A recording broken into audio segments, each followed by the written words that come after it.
पृथ्वी पर लीला करने का विचार था। तो जय विजय को कहा कि कोई भीतर नहीं आने पाए, और बैकुंठ से एक सुंदर फूल उड़ा और जाकर ब्रह्मलोक में पहुंच।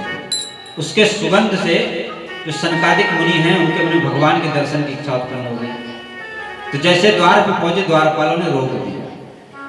तो सनकादिकों ने कहा कि भगवान के द्वार दर्शन करने के लिए भक्त को कोई रोक टोक नहीं होना चाहिए, लेकिन उसने कहा नहीं महाराज, आप नहीं जा सकते। तो सनकादिकों को क्रोध आ गया, बोले तुम्हारी बुद्धि राक्षसों जैसी है, तुम लोग राक्षस बनो। तो मूर्छित होकर गिर गए। तो भगवान से विरह, जो भगवान के सेवक हैं, विरह जो हो गए। तो भगवान बाहर आए, बोले हमारी इच्छा से ही हुआ है। तो 3 जन्म में तुम्हारा उद्धार होगा। तो पहले जन्म में हिरण्याक्ष हिरण्यकशिपु, दूसरे जन्म में रावण और कुंभकर्ण, तीसरे जन्म में शिशुपाल और दंतवक्र। दिति और अदिति 2 बहन हैं, कश्यप ऋषि की पत्नी। तो दिति से तो दैत्य राक्षसों का जन्म होता है, अदिति से देवताओं का जन्म। लेकिन आपस में दोनों भाई हैं, लेकिन हमेशा दोनों में लड़ाई झगड़ा चलता रहता है। तो दिति के 2 पुत्र हैं, हिरण्याक्ष हिरण्यकशिपु। ब्रह्मा जी ने पृथ्वी की रचना की, लेकिन हिरण्याक्ष ने उसको पृथ्वी को जल में डुबाया। तो भगवान से प्रार्थना की ब्रह्मा जी ने। तो ब्रह्मा जी के नाक से छींक आई, नाक से छोटा सा बिंदु, जल का बिंदु गिरा, उससे एक सूकर बराह प्रकट हो और विशाल रूप धारण कर लिया। बोलो बराह भगवान की जय। और बराह भगवान ने जाकर पृथ्वी को अपने दाढ़ों पे लेकर ऊपर आने लगे। तो हिरण्याक्ष ने हमला कर दिया, दोनों को घमासान युद्ध हुआ।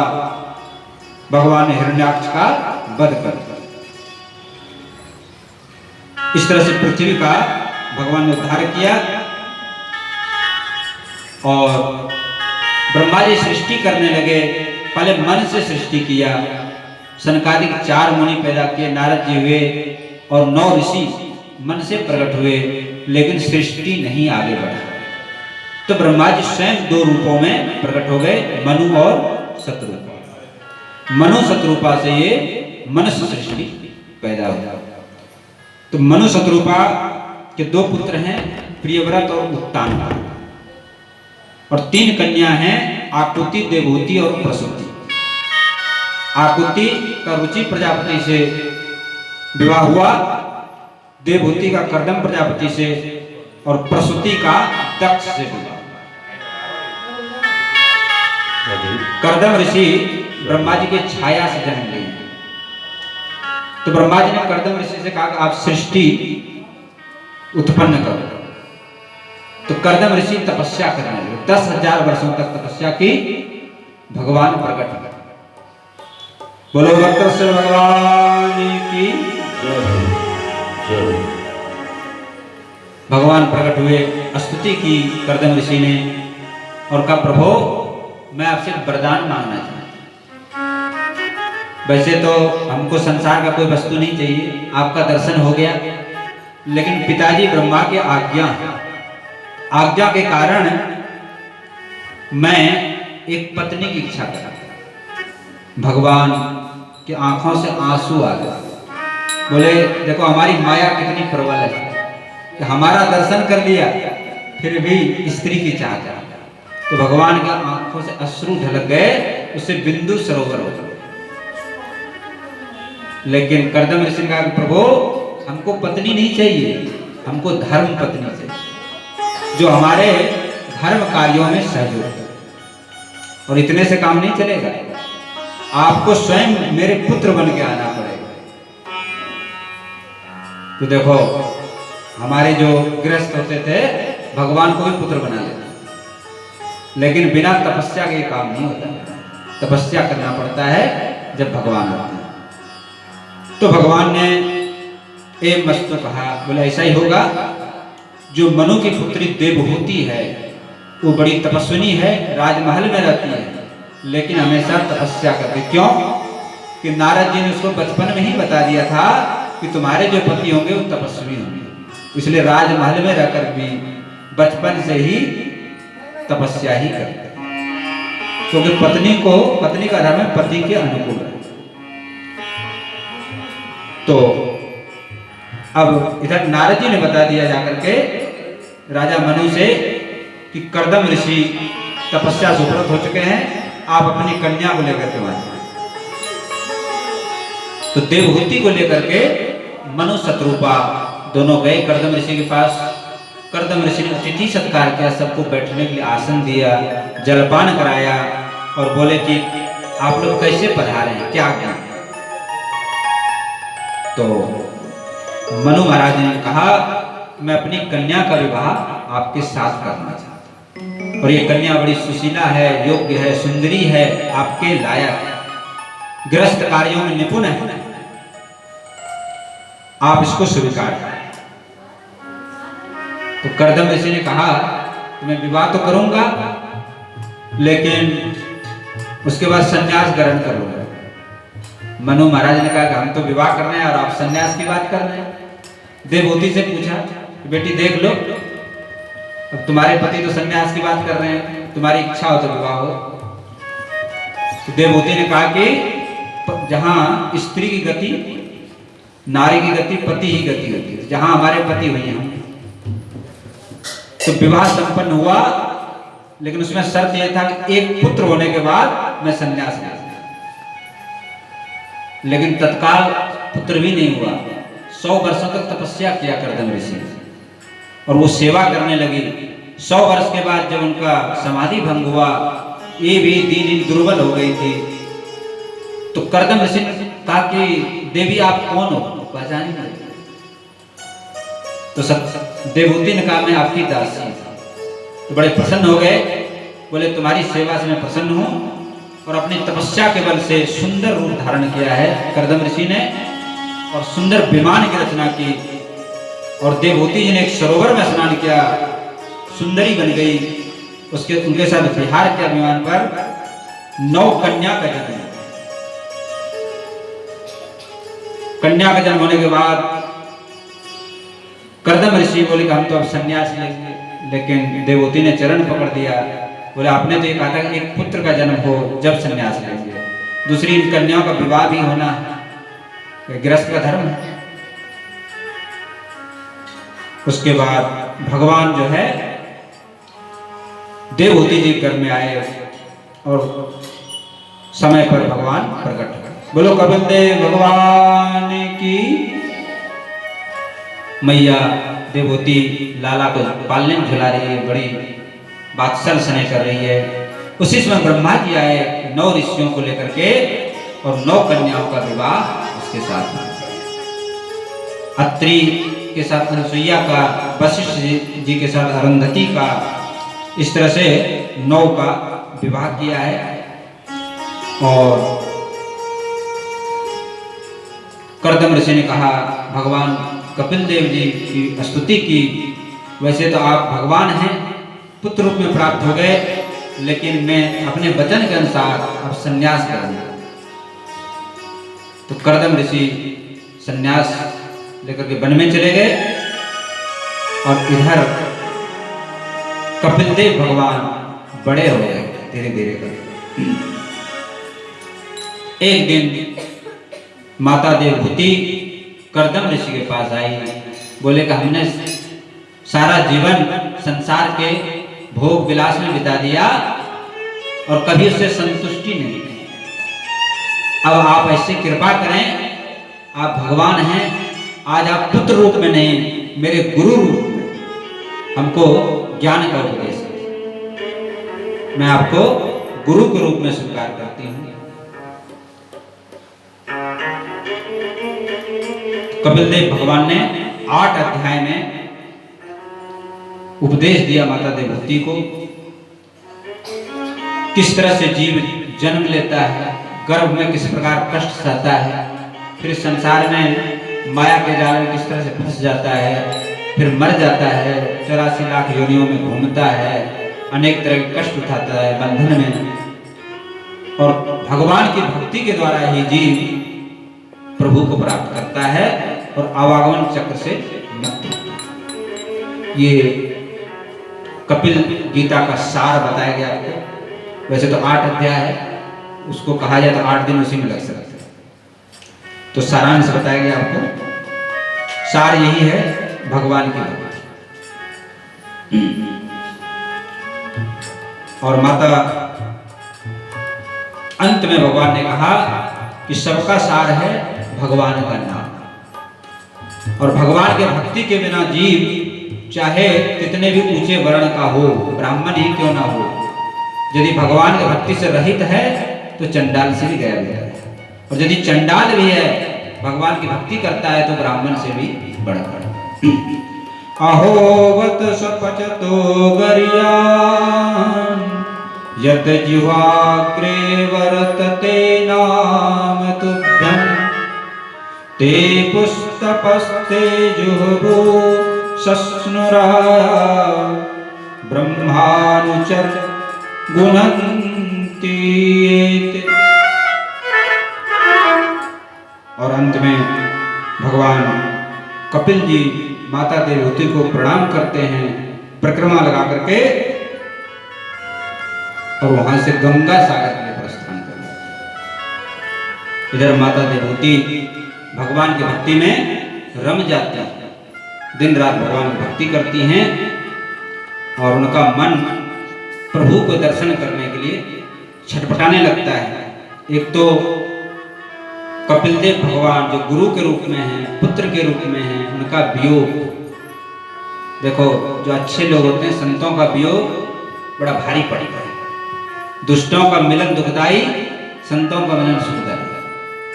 संतों का वियोग दुखदाई होता है, और दुष्टों का मिलना बिछुड़ना, संतों का बिछुड़ना दुखदाई होता है। तो बड़ा दुख है, लेकिन भगवान की भक्ति में लगी रहती हैं, और उनका मन वृंदावन में भ्रमण करता है। देवहूति माता कहती हैं, मैं ढूंढ फिरी जग सारा, मुझे मिला न प्रीतम प्यारा। मैं ढूंढ फिरी जग सारा, मुझे मिला न प्रीतम प्यारा। मैं ढूंढ फिरी जग सारा, मुझे मिला न प्रीतम प्यारा। मैं कुंजन कुंजन भटकी, वृंदावन आय के अटकी। मैं कुंजन कुंजन भटकी, वृंदावन आय के अटकी। कहाँ छुप गया नंद दुलारा, मोहे मिला न प्रीतम प्यारा। कहाँ छुप गया नंद दुलारा, मोहे मिला न प्रीतम प्यारा। कोई शाम से हमें मिला दे, मेरे तन की तपन बुझा दे।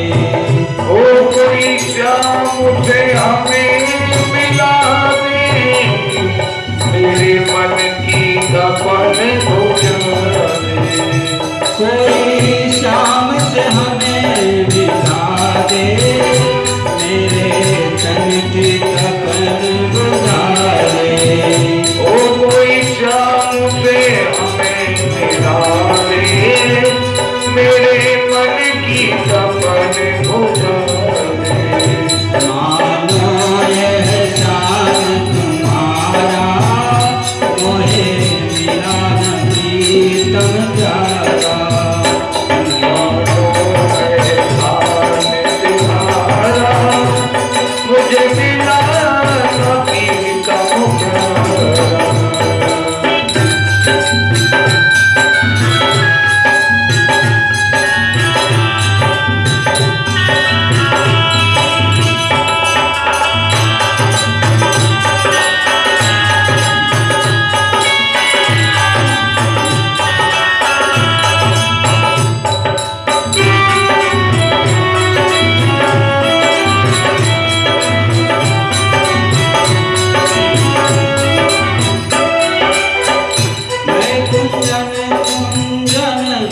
भटकी वृंदावन आय के अटकी मैं कुंजन भटकी वृंदावन आए के अटकी मैं कुंजन भटकी वृंदावन आय के अटकी मैं कुंजन भटकी वृंदावन आए के अटकी कहाँ छूट गया नंद दुलारा मोहे मिला नहीं कब प्यारा गया नंद दुलारा मुझे मिला नहीं तब प्यार ढोलती जग सारा मोहे मिला नहीं कब प्यारा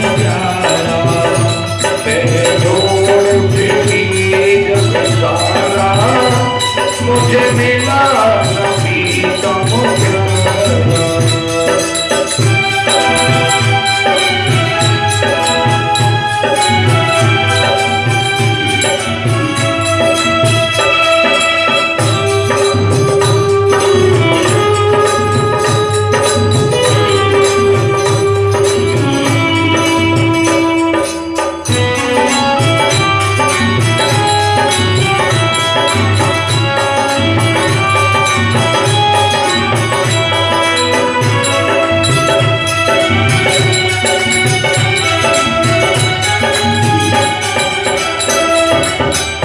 तेरी सावर सूरत मन बस गई तेरे सावरी सूरत मन बस गई काले नागिन सी डस गई तेरी सावरी सूरत मन बस गई मुझे काली नागिन सी डस गई मन मोहन मन का प्यारा मुझे मिला नहीं कम प्यारा मन मोहन मन का प्यारा मुझे मिला नहीं तब प्यार कोई जब सारा मुझे मिला नहीं तब प्यार मुझे मिला नहीं तब प्यार मुझे मिला नहीं तब प्यार बोलो भक्तवत्सल भगवान की जय। माता देवती भक्ति में लीन हो गई और उनका देह प्रेम में पुलकित हो गया और पिघल गया द्रव रूप में बदल गया जल रूप में बदल गया और भगवान के धाम में चली गई। बोलो कपिल देव भगवान की जय। अब आगे मनुवंश का वर्णन करते हैं जिसमें मनु शत्रुपा के प्रियव्रत और उत्तानपा दो पुत्र हैं, 3 कन्याएं, आहुति देवहूति प्रसूति।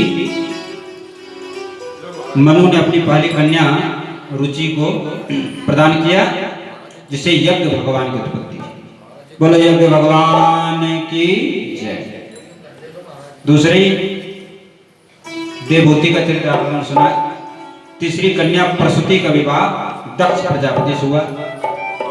दक्ष और प्रसूति से 16 कन्याएं। दक्ष ने उनमें से 13 धर्म को, 1 अग्नि को, 1 पितृगण को और 1 शंकर भगवान व्याधि। लेकिन दक्ष प्रजापति और शंकर भगवान में मन मुटाव है और उसमें जो सती थी अग्नि में जल के भस्म। तो राजा परीक्षित ने पूछा कि महाराज ये घटना कैसे घटित हुई, इस कथा को सुनाइए। एक बार भगवान शंकर दक्ष ने एक सभा बुलाया। दक्ष को प्रजापति बना दिया गया था तो सभी देवताओं की सभा थी। तो भगवान शंकर और ब्रह्मा जी और सभी देवता वहां पर उपस्थित थे।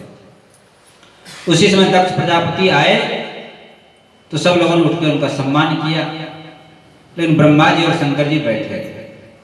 तो दक्ष प्रजापति ने कहा चलो ब्रह्मा जी तुम्हारे पिता हैं, कोई बात नहीं, लेकिन ये हमारे दामाद होकर के हमारा सम्मान नहीं करते।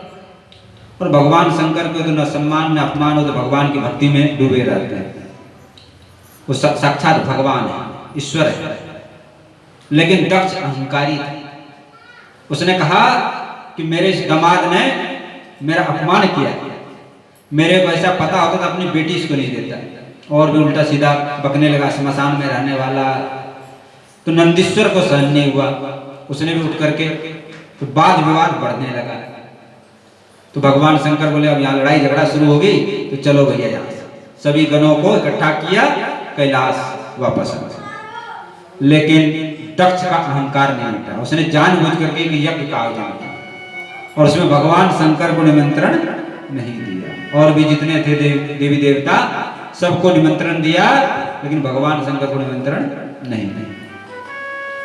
तो माता सती कैलाश पर्वत पे बैठी थी, तो वहां से विमान जा रहा।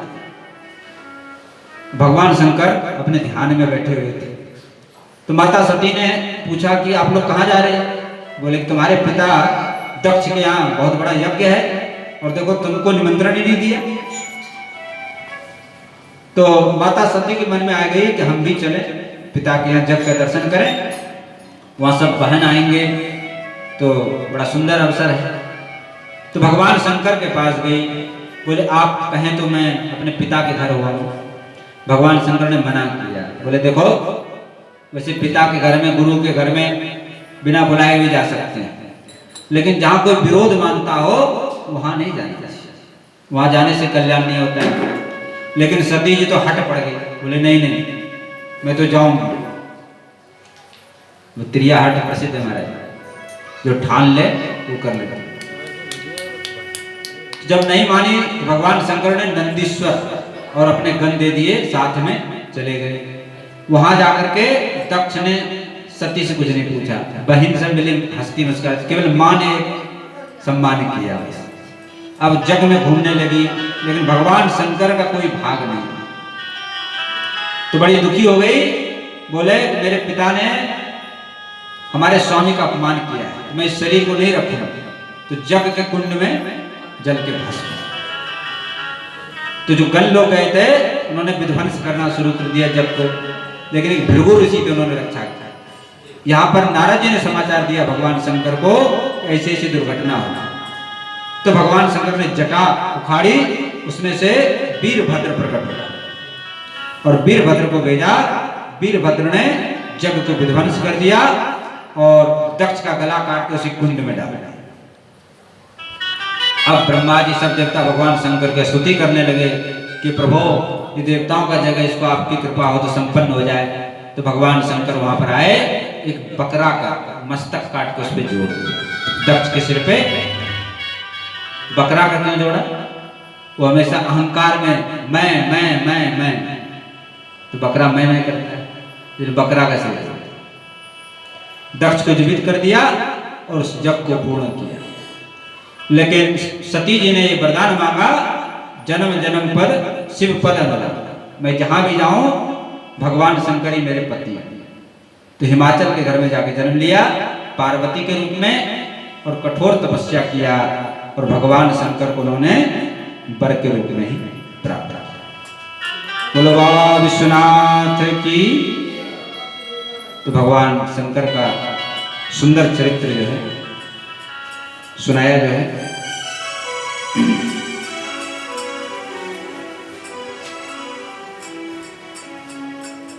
शंकर तेरी जटाओं से बहती गंग धारा, शंकर तेरी जटाओं से बहती है गंग धारा, है जोगी अगम अपारा, है जोगी अगम अपारा, है जोगी अगम अपारा,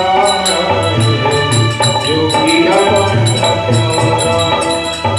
शंकर तेरी जटाओं से बहती है गंग धारा, शंकर तेरी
मस्तक पर चंद्र सुहाए, तन में भस्म रमाए, मस्तक पर चंद्र सुहाए। तन में भस्म रमाए, मस्तक पर चंद्र सुहाए।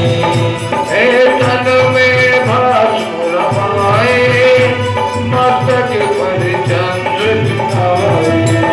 उठे ध्वनि शब्द ओंकारा, है जोगी अगमय पारा। उठे ध्वनि शब्द ओंकारा, है जोगी अगमय पारा।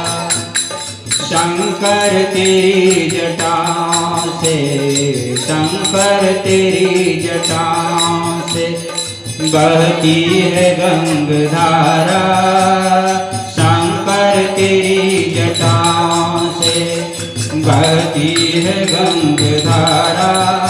है जोगी अगमय पारा, है जोगी अगमय पारा, है जोगी अगमय पारा, है जोगी अगमय पारा। बोलो शंकर भगवान की।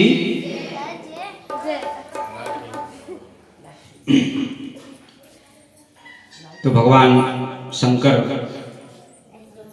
कल्याण, देखो भगवान शंकर का परिवार कैसा है, आप लोग थोड़ा ध्यान से सुनना। भगवान शंकर के वाहन कौन है भैया? नंदीश्वर यानी बैल। और माता पार्वती के वाहन कौन है? सिंह।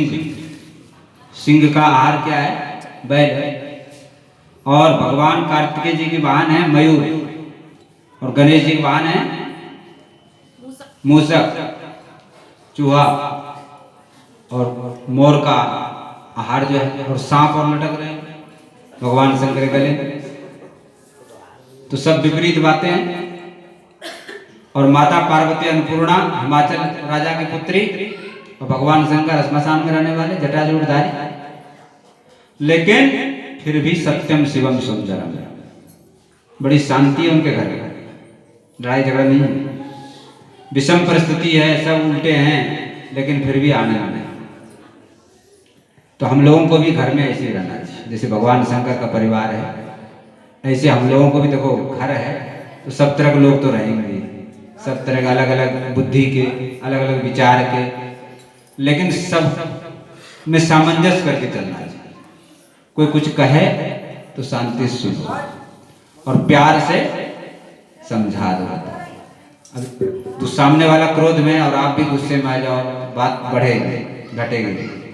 उसने 2 कहा, उसने 4 कहा, फिर 8 कहा, बात बढ़ती चली जाएगी, फिर लड़ाई झगड़े की नौबत आ जाएगी। तो उसका उपाय यही है कि कोई कुछ कहे तो शांत, उस समय शांत। देखो कोई गुस्सा में हो उस समय उसको समझाओ तो नहीं समझ में आएगा, आगे पीछे आपको समझा सकते हैं।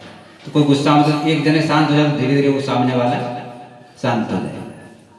जैसे पति को गुस्सा हो तो पत्नी शांत हो जाओ, और पत्नी को गुस्सा आवे तो पति शांत हो, तो काम बन जाएगा। और दोनों महाराज भिड़ गए तो मामला खराब है। लेकिन आजकल समस्या यही है, कोई अपने कम नहीं समझते, तो मैं क्यों कम हूँ? क्योंकि समान अधिकार दे दिया आजकल सरकार ने हमें।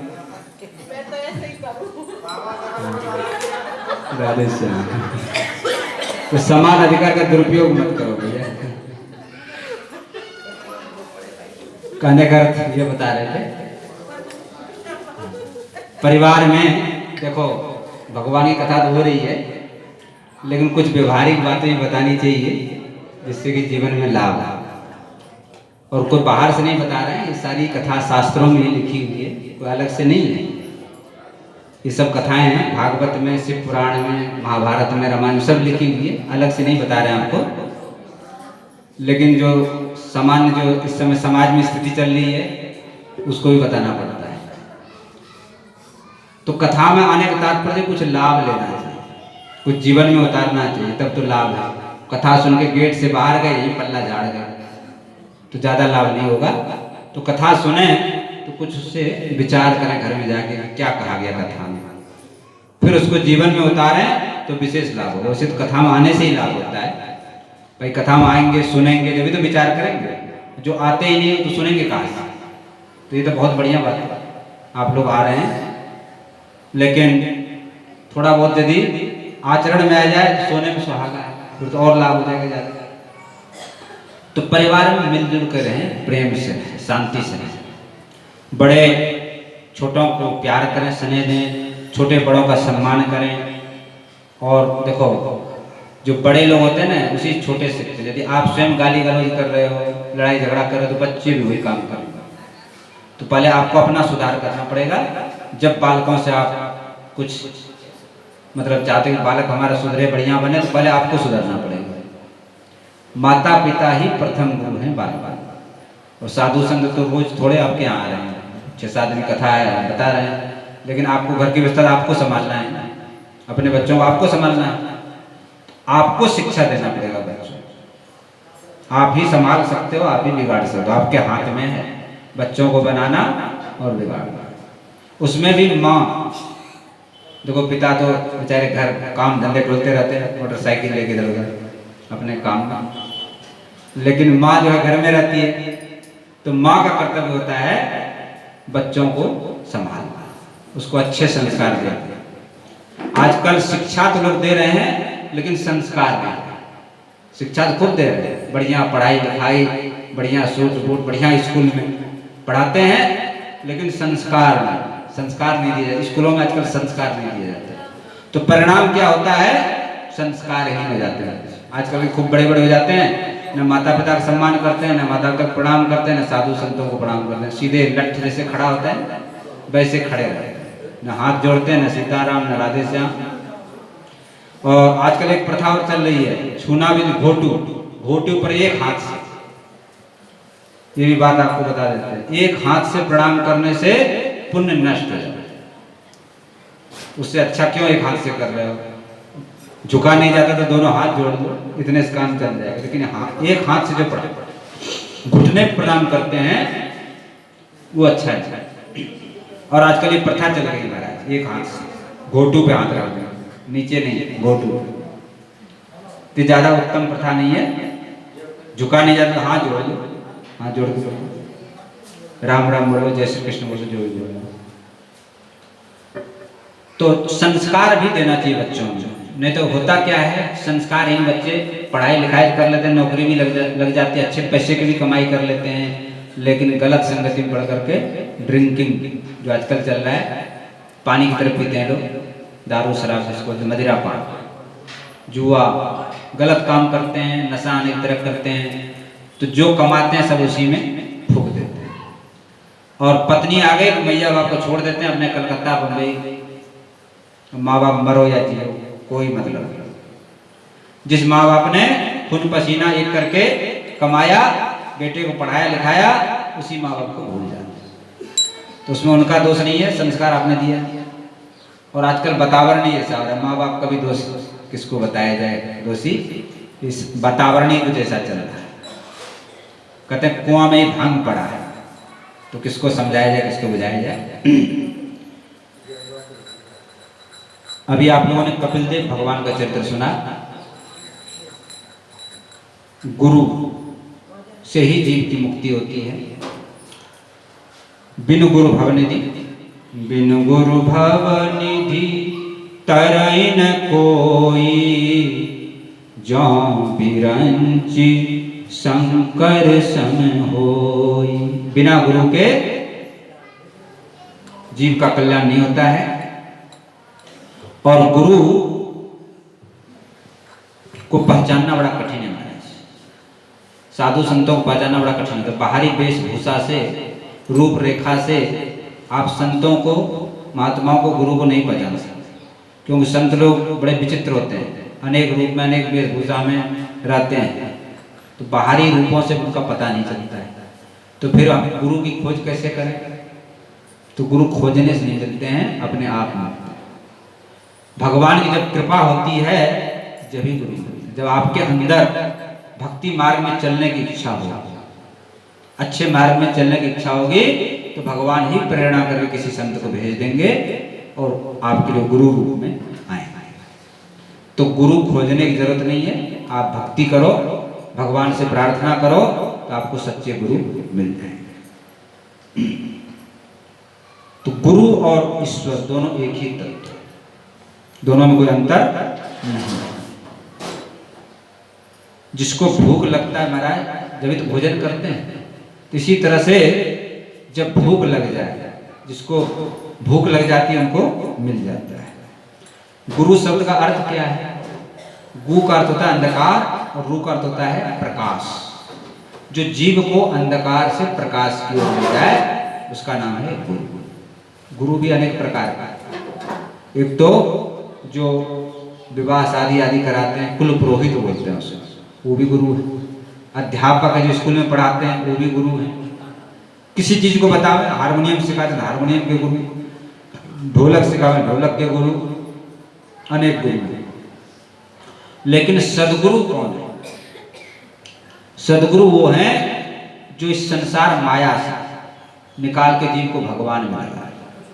देखो ये जीव अनेकों जन्मों से भटक रहा है इसी माया जाल, जन्म मरण, बड़ा दुख होता है हमारा। जब अब थोड़ा सा बता ही देते हैं, प्रसंग चला है तो जब बच्चा माँ के गर्भ में रहता है तो उल्टा लटका रहता है, सिर नीचे पैर ऊपर रहता है और उसमें मल मूत्र गंदगी पड़ा रहता है और कीड़े उसके काटते रहते हैं उसको, तो बड़ा दुखी रहता है और भगवान से प्रार्थना करता है, हे प्रभु इस नरक कुंड से निकाल दो, मैं आपकी भक्ति करूँ। लेकिन जैसे ही गर्भ से बाहर जीव निकलता है माया की हवा लगते ही कहाँ कहाँ कहाँ भूल जाता है, उस ज्ञान को भूल जाता है।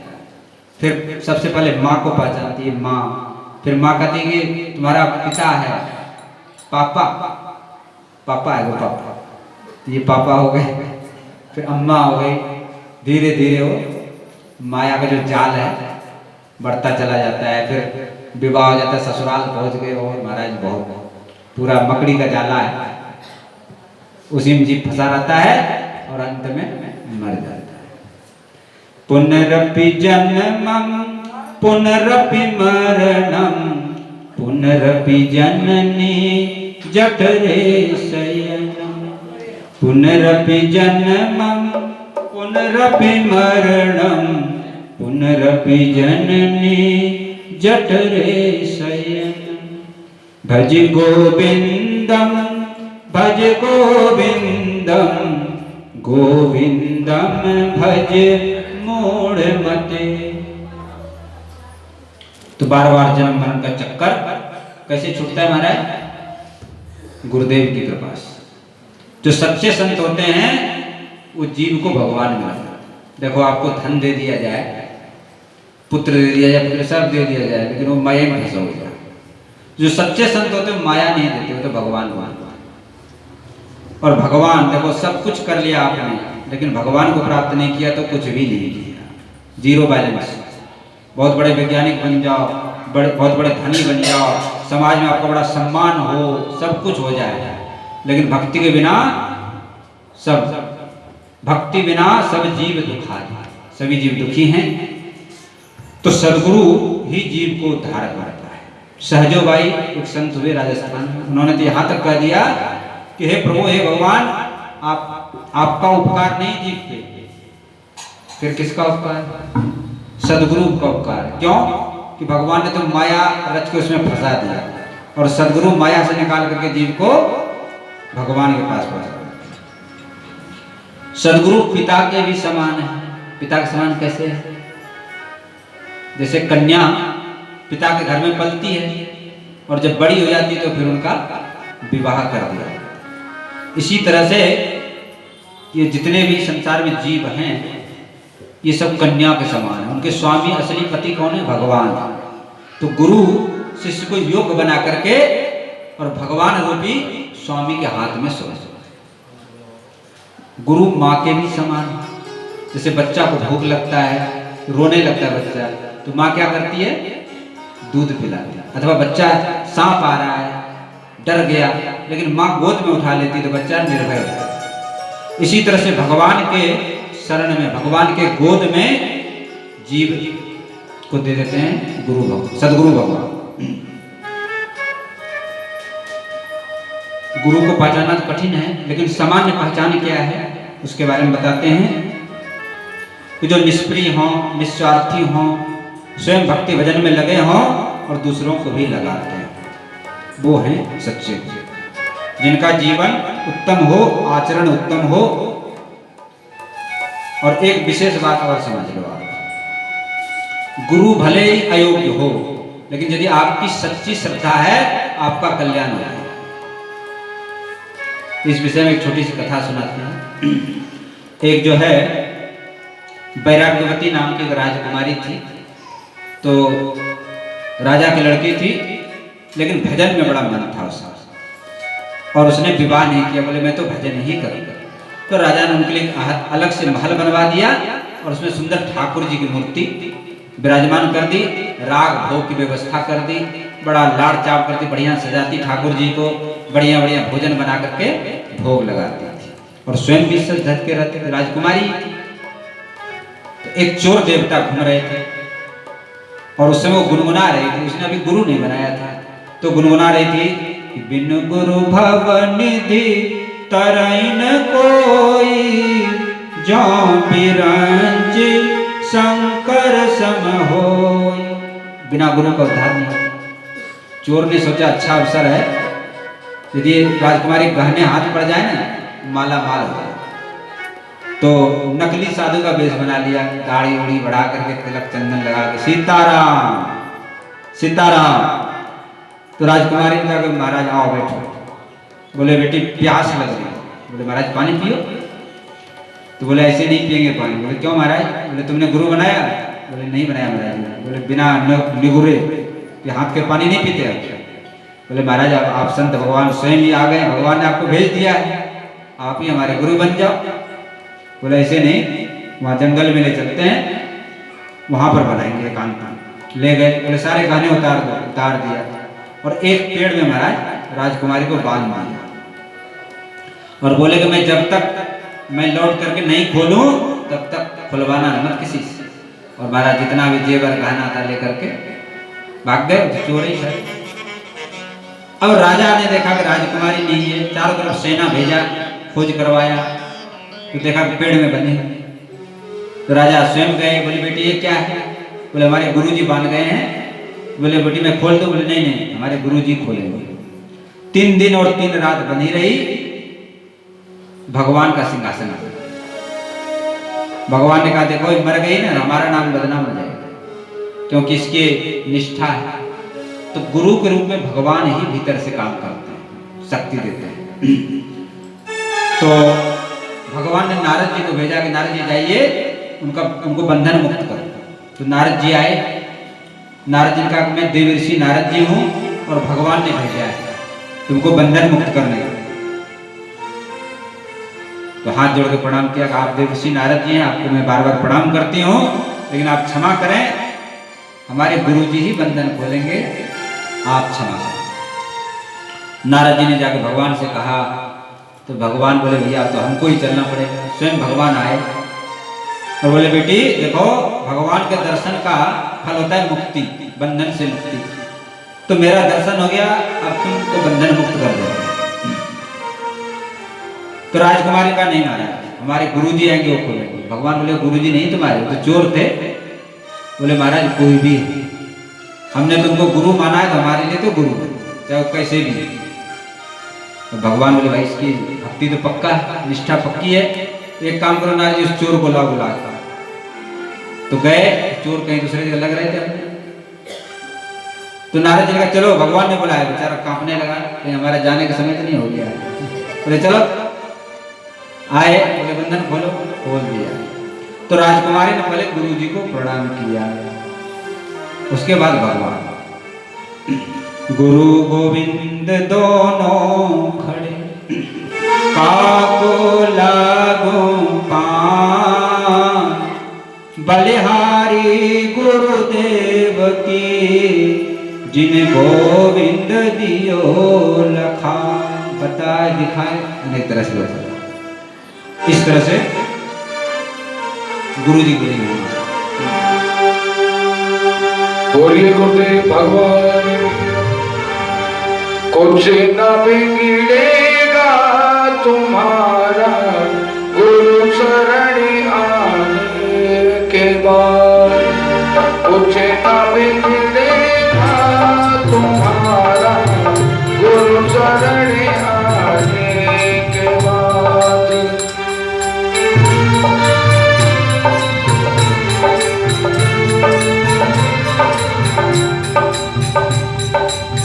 कुछ न बिगड़ेगा तुम्हारा गुरु शरण आने के बाद। कुछ न बिगड़ेगा तुम्हारा गुरु शरण में आने के बाद। और ये हर खुशी मिल जाएगी चरणों में झुक जाने के बाद। हर खुशी मिल जाएगी चरणों में झुक जाने के बाद। कुछ न बिगड़ेगा तुम्हारा गुरु शरण आने के बाद। कुछ न बिगड़ेगा तुम्हारा गुरु शरण आने के बाद।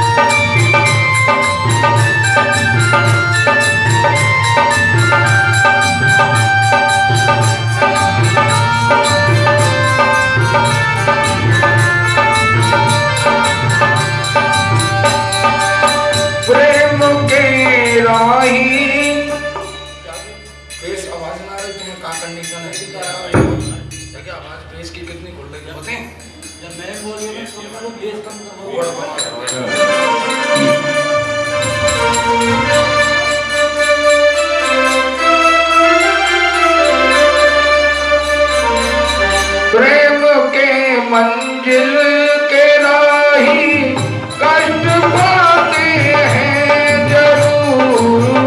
प्रेम के मंजिल के राही कष्ट पाते हैं जरूर।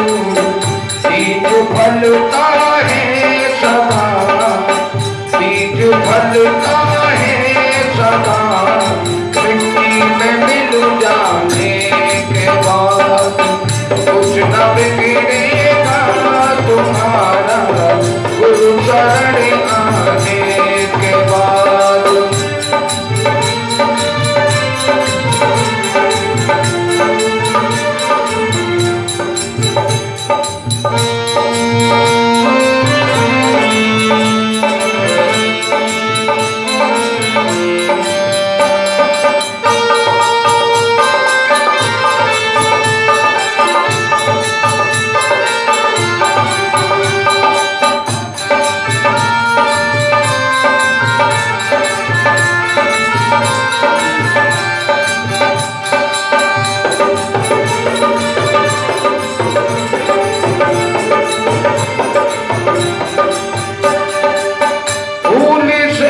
जाकर के पूछो खाई है कितनी बहार।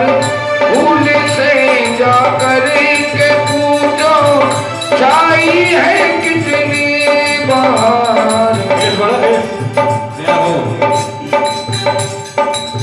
कबूतर की कांटों पे सोया, कबूतर की कांटों पे सोया डाल पर आने के बाद।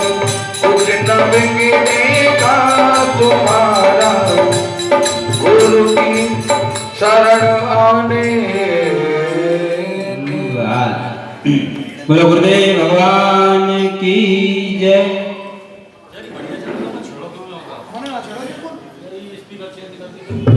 जय श्री राधे।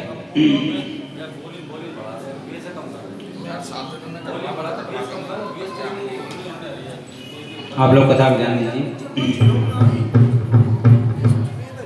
ये प्रसंग चल रहा था गुरु जी की महिमा के विषय में। सामान्य रूप से आप सब लोग जानते हैं, ऐसा बताते हैं कि बिना गुरु किए कोई भी सत्कर्म दान पुण्य आदि नहीं लगता है, ऐसा लोग बताते हैं। शास्त्र में वर्णन है। तो इसलिए हम लोगों को चाहिए कि जहाँ आपकी श्रद्धा हो, भक्ति हो, प्रेम हो, भाव हो, वहाँ पर जिस संत से आपका संपर्क हो वहाँ पर गुरु मंत्र लेना चाहिए। और तुलसी जी कंठी में बड़ी महिमा है। महिमा क्यों है? तुलसी जी भगवान को बड़ी प्यारी है। देखो अनेक तरह के वृक्ष हैं, लेकिन तुलसी जी क्यों सब लोग घर में लगाते हैं? तो तुलसी जी भगवान को सबसे प्यारी, हरि प्रिया नाम है। बिना तुलसी जी अर्पण के भगवान को भोग नहीं लगता, और तुलसी से ही पूजन होता है। तुलसी से चरणामृत बनता है भगवान का जब स्नान कराता है। तुलसी जी की बड़ी महिमा है, इसलिए तुलसी कंठ में धारण करना चाहिए। दूसरा, तुलसी धारण करने से भूत प्रेत आदि व्याधि ये सब आपके पास नहीं आए। और यहाँ तक कहा गया है तुलसी धारण करके यदि किसी के शरीर छूट जाता है तो सीधे भगवान के धाम में पहुंचता है। इसलिए तुलसी माला की महिमा। तो हम लोगों को तुलसी माला अवश्य धारण करनी चाहिए, और जो गुरु मंत्र गुरु जी ने दिया उसका जप करते रहना चाहिए। दूसरी बात कि गुरु बदलना नहीं चाहिए बार बार। जहां एक बार ले लो, गुरु भी दो तरह होते हैं, एक दीक्षा गुरु, एक शिक्षा गुरु। तो जो आपने दीक्षा गुरु बना लिया उनका ही मंत्र रखें, और जो उन्होंने बता दिया है। शिक्षा किसी से भी लिया जा सकता, सत्संग में कहीं भी जाओ शिक्षा आप किसी भी संत से ले सकते हो, लेकिन गुरु को बदला नहीं जाता बार बार, शिक्षा आप ले सकते हैं। अनेक उदाहरण हैं शास्त्रों में। और गुरु दीक्षा लेने के बाद दूसरा जन्म होता है, जो पहला जन्म समाप्त हो जाता है। एक चोर थे, दूसरी कहानी चोर की जा रही है। तो चोरी करता था, राजा ने चोरी कर लिया, उसने सिपाही लोग पीछे लग गए। उसकी माँ ने कहा था कि बेटा कथा सत्संग में कभी नहीं बैठना, भूल कर भी मत बैठना। लेकिन अब सिपाही पीछे पड़े हुए थे, ऐसे सत्संग चल रहा था, उसी में जाके बैठ गए। बोले जान बचेगा फिर देखी जाएगी। तो सत्संग में बैठ गए, सिपाही लोग चले गए लौट के। और जो महात्मा जी जो प्रवचन कर रहे थे कि जीव को कर्म का फल भोगना पड़ता है, पाप कर्म का फल नरक और अच्छे कर्म का फल स्वर्ग, अच्छी योनि प्राप्त होती, मनुष्य जन्म मिलता है, भक्ति करो तो भगवान को प्राप्त करता है। और 84 प्रकार के नरक हैं, उसमें जीवों को डाले जाते हैं इस तरह से। और यदि कोई गुरु मंत्र ले ले, संत के शरणागत हो जाए और पाप कर्म करना छोड़ दे, उसके पाप सब क्षमा हो जाते। ये सारी बात उस चोर के मन में बैठ गई। सत्संग समाप्त हो गया, सब लोग चले गए। उस चोर ने जाकर के गुरु जी के चरणों में प्रणाम किया। बोले महाराज, हमने जीवन भर चोरी किया, पाप किया, लेकिन आज से आपकी शिक्षा को सुनकर के मेरा मन बदल गया है। मैं आपसे दीक्षा लेना चाहता हूँ और भजन करना चाहता हूँ। बोले ठीक है बेटा। तो उनको दीक्षा मंत्र दे दिया और भजन करने लगे। एक दिन सिपाही लोग घूमते घूमते पहुंच गए, पकड़ लिया, राजा के पास लाए। तो राजा बोले तुमने चोरी किया है? बोले महाराज इस जन्म में तो चोरी नहीं की, कोई पाप कर्म हमने नहीं किया। लेकिन सिपाही लोग कह रहे नहीं, यही चोर है। तो राजा असमंजस में पड़ गए। ये तो कह रहा कि मैंने चोरी नहीं किया, ये कह रहे चोरी किया है। बोले इसकी परीक्षा ली जाए। परीक्षा कैसे ली जाए?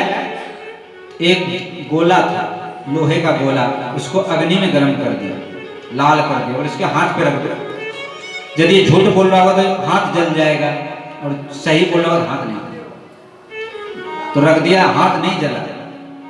तो राजा के सिपाही लोग झूठ बोलते हैं, इनको बंद करो जेल में, किसी और को पकड़ के ले आए। तब चोर ने कहा महाराज नहीं, सिपाही का दोष नहीं। फिर बोले फिर क्या बात?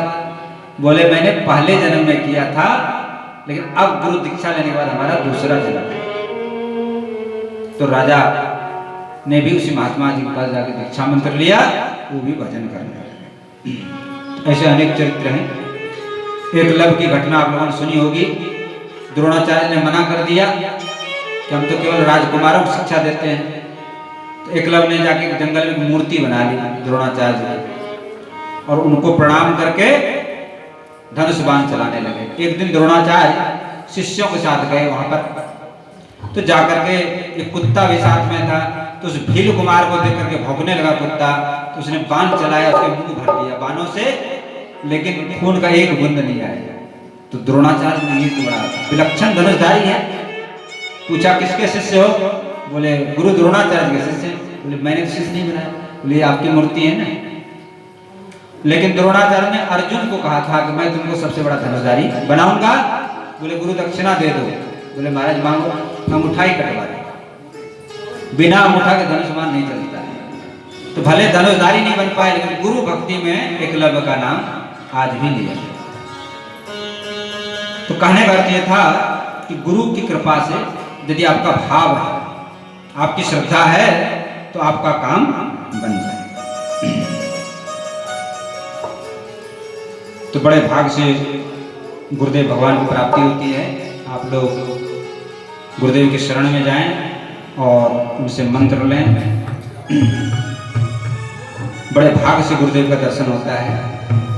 आज खुल गए भाग्य हमारे, हमने पाए सद्गुरु प्यारे। आज खुल गए भाग्य हमारे, हमने पाए सद्गुरु प्यारे। आज खुल गए भाग्य हमारे, हमने पाए सद्गुरु प्यारे।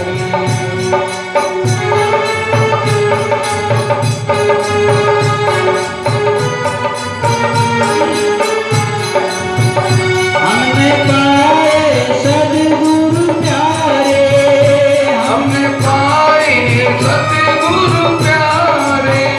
हमने पाए सद्गुरु प्यारे। हमने पाए सद्गुरु प्यारे। आज खुल गए भाग्य हमारे, हमने पाए सद्गुरु प्यारे। आज खुल गए भाग्य हमारे, हमने पाए सद्गुरु प्यारे।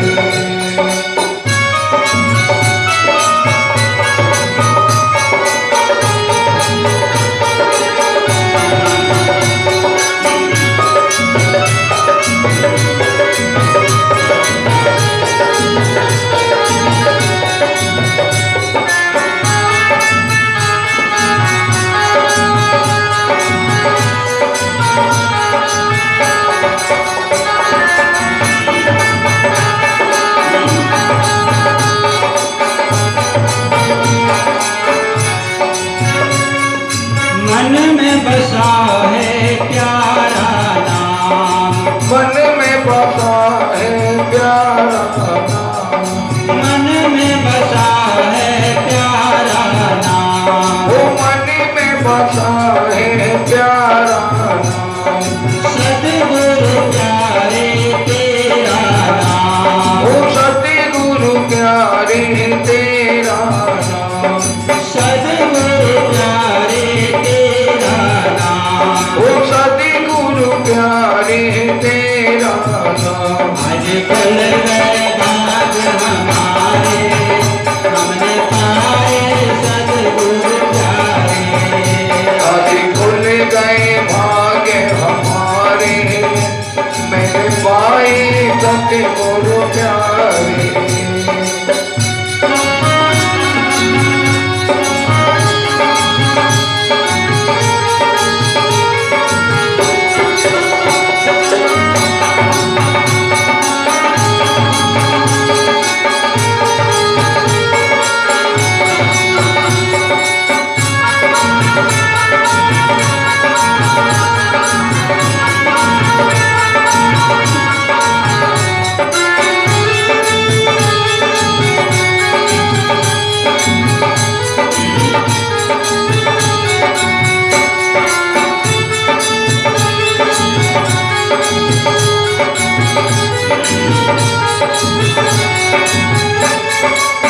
गुरु बिना मोहे कोई न भावे, गुरु बिना मोहे कोई न भावे। ओ गुरु के बिना मोहे कोई न भावे। गुरु बिना मोहे कोई न भावे। ओ गुरु के बिना मोहे कोई न भावे। जीवन नैया तेरे हवाले। ओ जीवन नैया गुरु के हवाले। जीवन नैया गुरु के हवाले। मेरी जीवन नैया गुरु के हवाले। आज खुल गए भाग्य हमारे, हमने पाए सद्गुरु प्यारे। आज खुल गए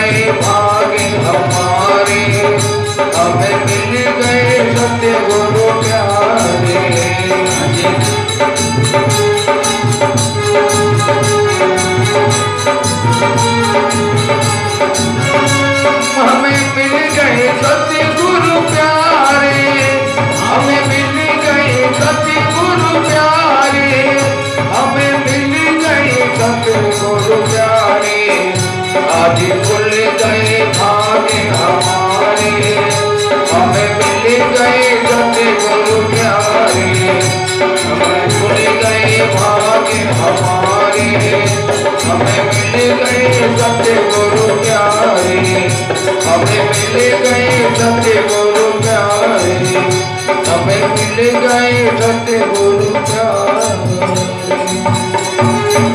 बोलो बोले भगवान की जय। गुरु की महिमा अपार है।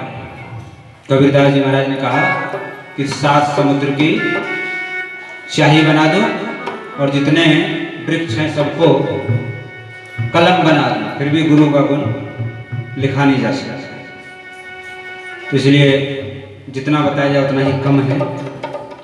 गुरुदेव को प्रणाम करना चाहिए प्रतिदिन और उनकी वाणी को अपने कानों से सुनना चाहिए, उनका मंत्र जप करना चाहिए।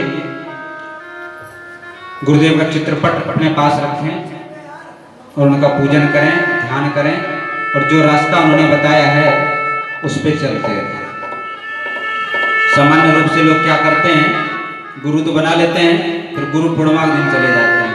एक साफी और जो है 10 रुपया दक्षिणा दे दिया, महाराज जी हो गई गुरु जी की पूजा, उसके बाद कोई मतलब नहीं। और फिर जो मन में आवे सो करो, इस तरह से नहीं। गुरु जो है उत्थान के लिए, विकास के लिए होता है। गुरु का स्थान सबसे ऊंचा माना गया, तो गुरु से संपर्क बीच बीच में बनाए रखना चाहिए। और जो अपने बातें हों, देखो संत लोग सभी समस्याओं का समाधान करते हैं। घर गृहस्थ का समस्या हो तो उसको भी समाधान करते हैं। लौकिक और पारलौकिक दोनों में जीवन कैसे अच्छा बने, इसकी कला संत गुरु बताते हैं। उस कला को सीखना चाहिए। और बिना कला का जीवन जीना पशु के समान जीवन जीना। पशु खा लेते हैं, सो लेते हैं, बाल बच्चे पैदा कर लेते हैं, उसी काम को हम भी कर रहे हैं, तो पशु ही, बिना पूंछ और सिंह के पशु। तो मनुष्य जीवन कैसे जीना चाहिए, इसकी शिक्षा संत महात्मा देते हैं। और जो गुरु मंत्र है ये अनमोल धन है महाराज। मीराबाई कहती है, पायो जी मैंने राम रतन धन पाया, वस्तु अमोलक दई मेरे सदगुरु, कृपा करी अपना। सत की नाव खपटिया सदगुरु, भव सागर तरस। और ये कैसा धन है महाराज, खायो न खर्च, चोर न लेवे, दिन दिन बढ़त सवार। जैसे आप धन संपत्ति इकट्ठा चोर भी ले जा सकता है और भी, लेकिन ये जो भगवान का नाम रूपी धन है, इसको न तो चोर चुरा सकता है न ये घटता है। एक विशेष बात बताते हैं, जैसे आप लोग बैंक में पैसा जमा करते हैं, कमा करके, मेहनत करके 1 लाख रुपया जमा हो गया, क्या संतोष कर लेते हैं? चलो अभी 1 लाख हो गया, बैठ के खाते हैं, कोई संतोष नहीं करता। 1 लाख वाले सोचते हैं 2 लाख हो जाए, 2 लाख वाले सोचते हैं 3 लाख हो जाए, बढ़ाने की सोचते हैं। इसी तरह जो भगवान का नाम आप लेते हो कि भगवान के बैंक में जमा होता है। एक नाम, कोई व्यर्थ नहीं जा रहा, आप सोच रहे व्यर्थ, एक नाम भगवान के बैंक में जमा हो रहा है। जब आपका दुख, संकट, विपत्ति, कष्ट का समय आएगा तो वो जमा पैसा ही काम करता है। तो भगवान का नाम जो आप लेंगे, जो भक्ति भजन कर रहे हैं, वो जमा हो रहा है। आजकल लोग क्या कहते हैं कि जो लोग भक्ति भजन करते हैं वो तो दुखी हैं, और जो लोग झूठ, छल, कपट, चोरी, बेईमानी कर रहे हैं वो सुखी हैं। आजकल लोग कहते हैं, लेकिन उनका समझना गलत है। जो हम पहले करके आए हैं उसका फल अब मिल रहा है, और अब जो करेंगे वो आगे मिलेगा। तो कोई अभी सुखी दिख रहा है, पहले जन्म में कुछ करके आए पुण्य, अब मिल रहा है, और अब जो कर रहे हैं वो आगे उनको भोगना पड़ेगा। कर्म का फल स्वयं ही भोगना पड़ेगा। कर्म प्रधान विश्व करि राखा, जो जस करहि सो तस फल चाखा। तो कर्म का फल जीव को स्वयं भोगना पड़ता है। तो गुरुदेव के चरणों में जितनी भक्ति हो, सूरदास जी महाराज कह रहे हैं, श्री गुरु बिनु ऐसी कौन करे, माला तिलक मनोहर बाना ले सिर छत्र धरे, भवसागर सो बूढ़त राखे दीपक हाथ धरे। जैसे दीपक अंधेरे में रोशनी का प्रकाश, इसी तरह से गुरुदेव रोशनी दिखाते हैं। सूरदास गुरु ऐसो समर्थ छिन में लय। और आगे पद में तो बड़ा विचित्र बात कह दी, भरोसो दृढ़ इन चरणन के। श्री वल्लभ नक्षत्र छटाविनो सब जग माज अंधेरो। बिना गुरु जी के तो सब जगह अंधेरा है। साधन नाई और या कल में जासो होय निवेरो। सूर कहा के दुविध आंधरो बिना मोल को चेर। तो जितने भी संत हुए भक्त हुए हैं, यहाँ तक कि भगवान भी आते हैं इस पृथ्वी पर, उनको भी गुरु बनाना है। श्री राम जी के गुरु हैं वशिष्ठ जी, भगवान श्री कृष्ण ने भी सांदीपनी ऋषि को गुरु बनाया। तो गुरु चरणों में जिनका प्रेम है, भवसागर वो उनका सूझ जाता है। मेरा भाई कार्य मोहि लागी लगन गुरु चरणन की, मोहि लागी लगन गुरु, मोहि लागी लगन गुरु चरणन की। लगन गुरु चरणन की, मोहि लागी लगन गुरु चरणन की। मोहि लागी लगन गुरु चरणन की। चरणन की गुरु शरणन की, चरणन की गुरु चरणन की। लागी लगन गुरु चरणन की। मोहि लागी लगन गुरु चरणन की।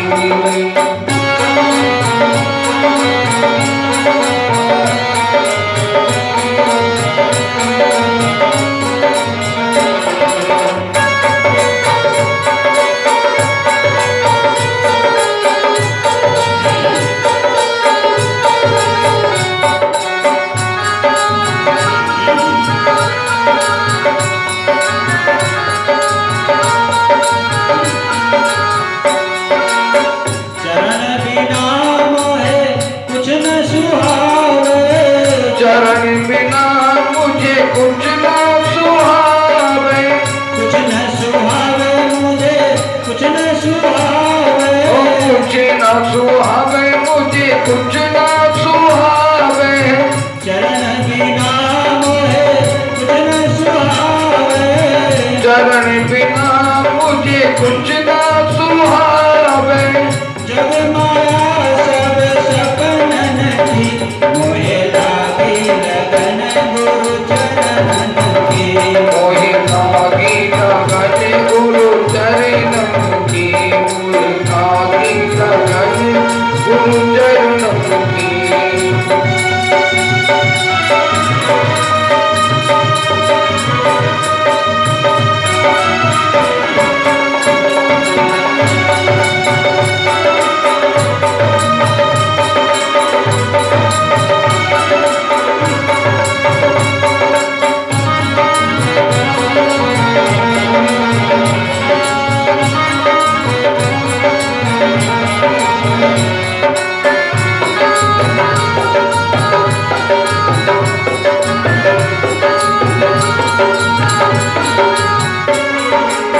भवसागर सब सूख गई है। भवसागर सब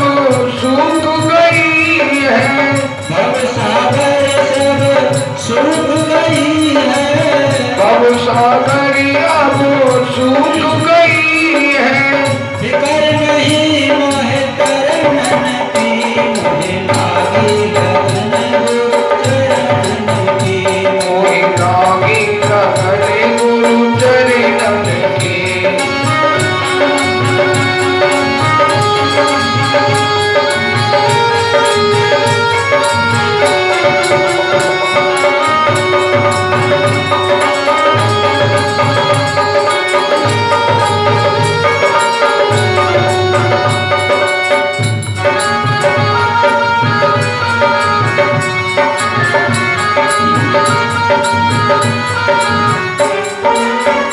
मीरा के प्रभु गिरधर नागर।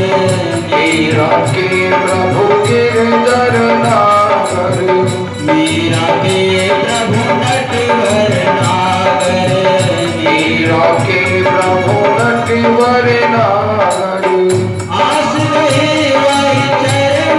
की मोहे लागी लगन गुरु चरणन की मोहे लागी लगन गुरु चरणन की मोहे लागी लगन गुरु चरणन की चरणन की लागी चरणन की चरणन की लागी चरणन की मोहे लागी लगन गुरु चरणन की मोहे लागी लगन गुरु चरणन की।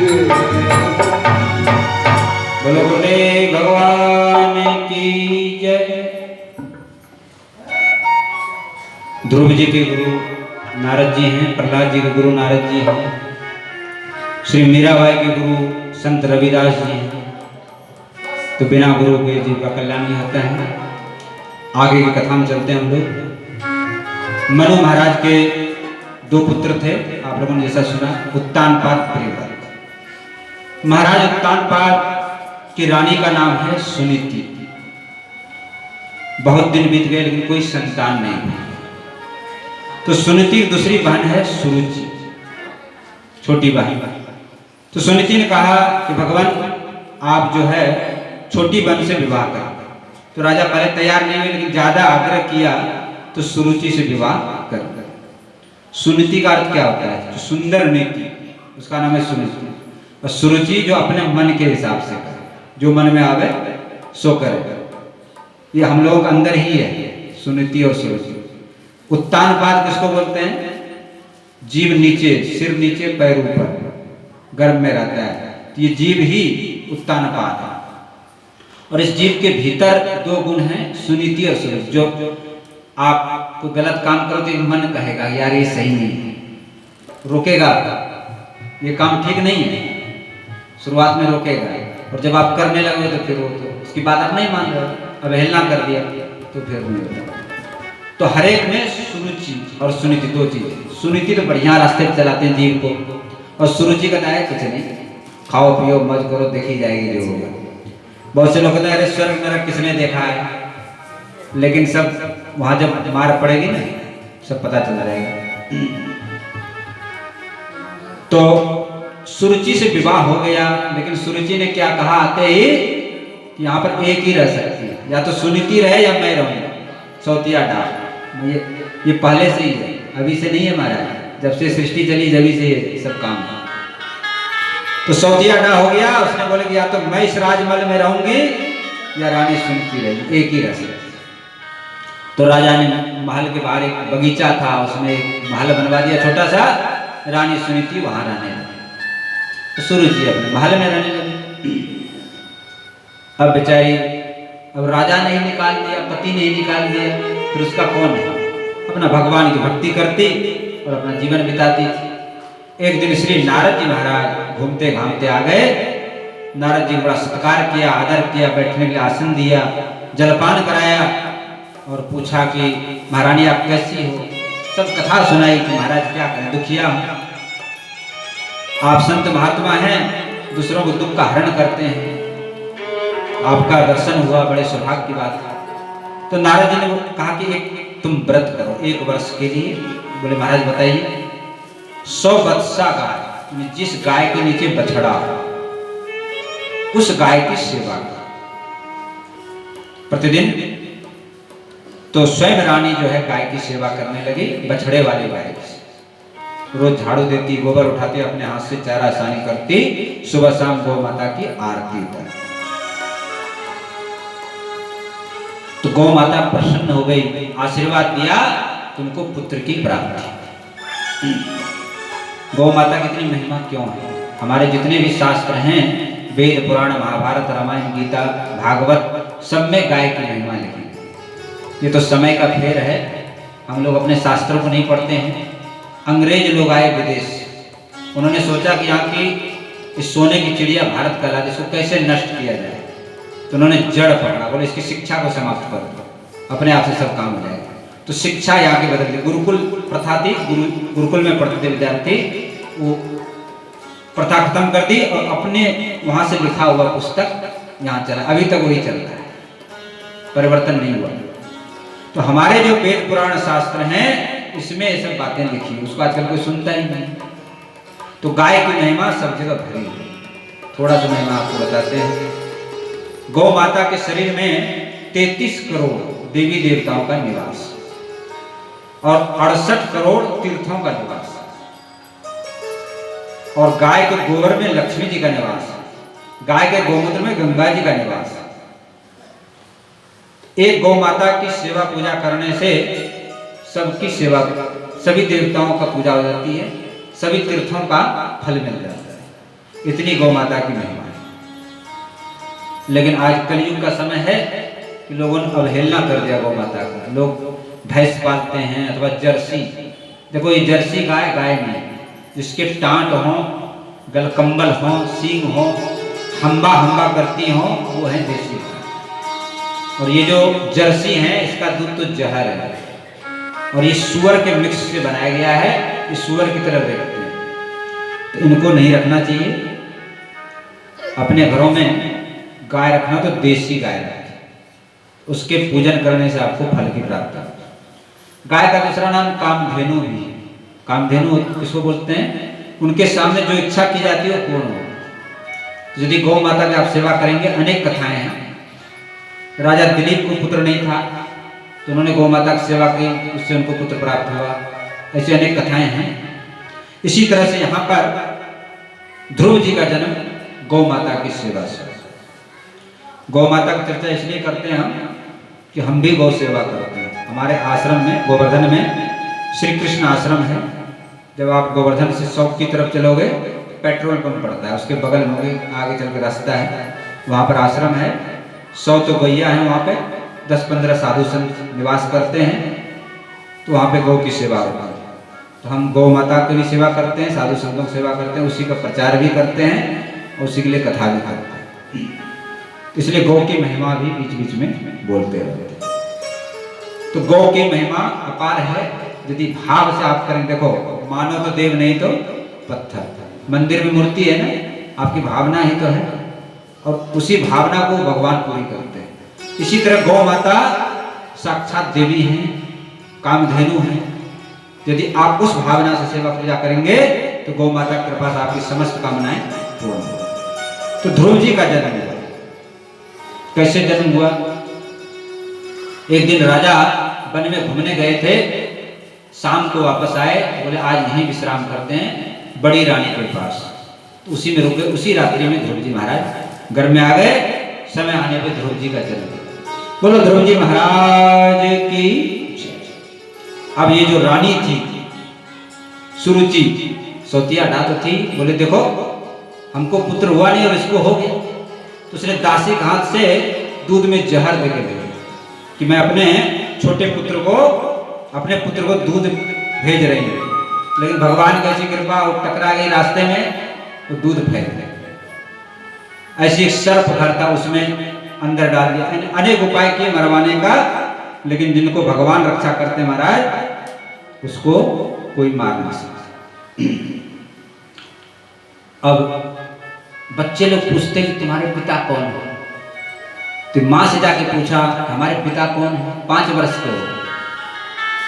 तो पहले तो माँ बताने में संकोच करती है, लेकिन कहा देखो ये जो सामने राजमहल है, जो राजा है वही तुम्हारे पिता है।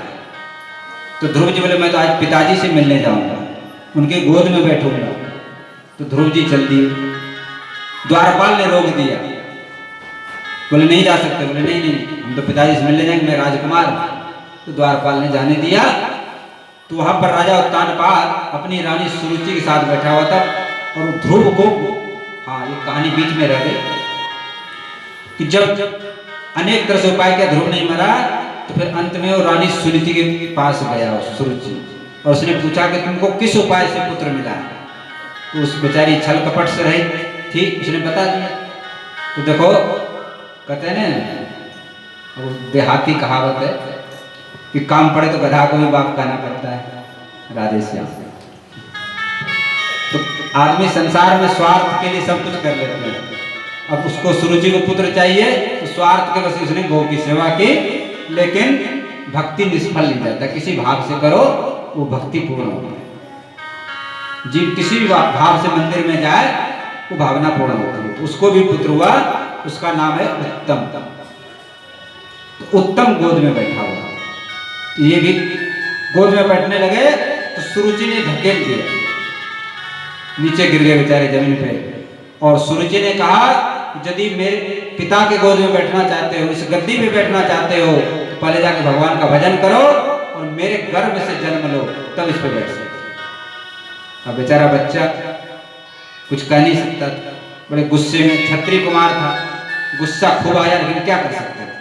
माँ के समीप आया, माँ ने पूछा बेटा क्यों गुस्सा हो, कुछ नहीं बताया। तो दासियों से पता चला कि ऐसी ऐसी घटना। तो देखो माँ कैसी सुनीति, क्या शिक्षा दे रही है अपने बच्चे को। तो सच्चे माता पिता, गुरु, मित्र, बंधु, सखा कौन है? जो जीव को भगवान माने। तो सुनीति सच्ची माता है, क्या शिक्षा दे रही है अपने बालक को कि बेटा तुम्हारी सौतेली माँ ने ठीक कहा है, भगवान के भक्ति से ही जीव को सुख मिलता है। और ये पिता के राज्य क्या, तीनों लोक का राज्य मिल सकता है तुमको, भगवान का गोद मिल सकता है तुम्हें, यदि तुम भगवान की भक्ति करोगे। तो ध्रुव जी महाराज कोई बात लग जाती। तो पुत्रवती युवती कौन है महाराज संसार में? जिसका पुत्र भक्त। पुत्रवती युवती जग सोई, रघुपति भगत जास सुत होई। पुत्रवती युवती कौन है? जिसका पुत्र राम जी का भगत है। और देखो हमारे शास्त्रों में लिखा है कि घर में यदि एक भक्त हो जाए भगवान का तो 71 पीढ़ी को तार देते हैं। ये महिमा है भक्ति की। जननी जन तो भक्त जन, कै दाता कै शूर, नहीं तो अच्छी बांझ रह, क्यों व्यर्थ गमाओ नूर। जननी माँ यदि जन्म दे बच्चे को तो दानी हो, सूरवीर हो अथवा भगवान का भक्त, नहीं तो बांझ रहना अच्छा, अपने शरीर को क्यों नष्ट कर।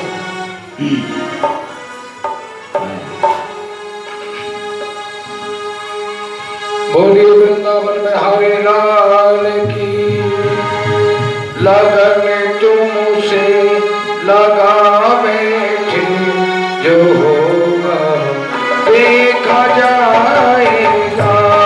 लगन तुमसे लगा बैठे, जो होगा देखा जाएगा।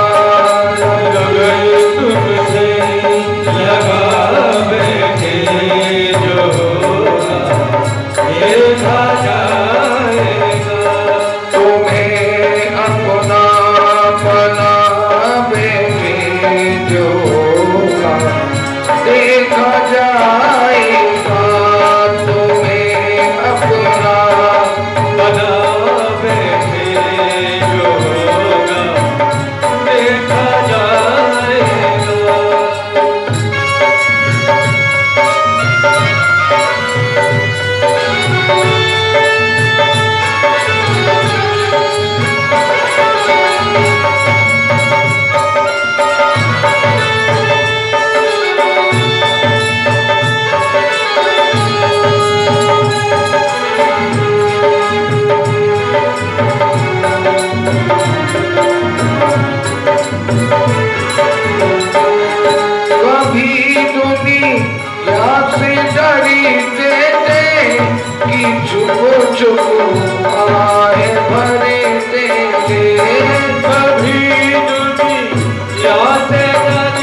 देखा जाएगा लगन तुमसे लगा बैठे जो होगा देखा जाएगा तुम्हें अपना बना बैठे जो होगा देखा जाएगा तुम्हें अपना बना बैठे जो होगा देखा जाएगा।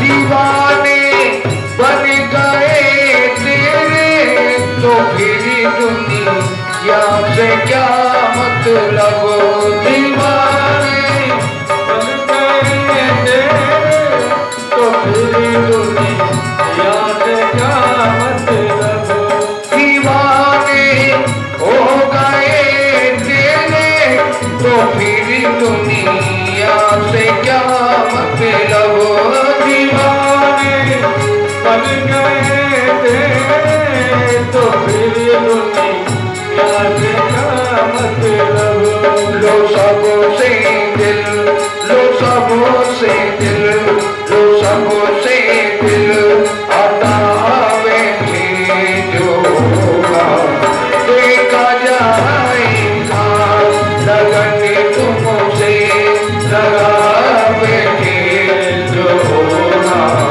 देखा जाएगा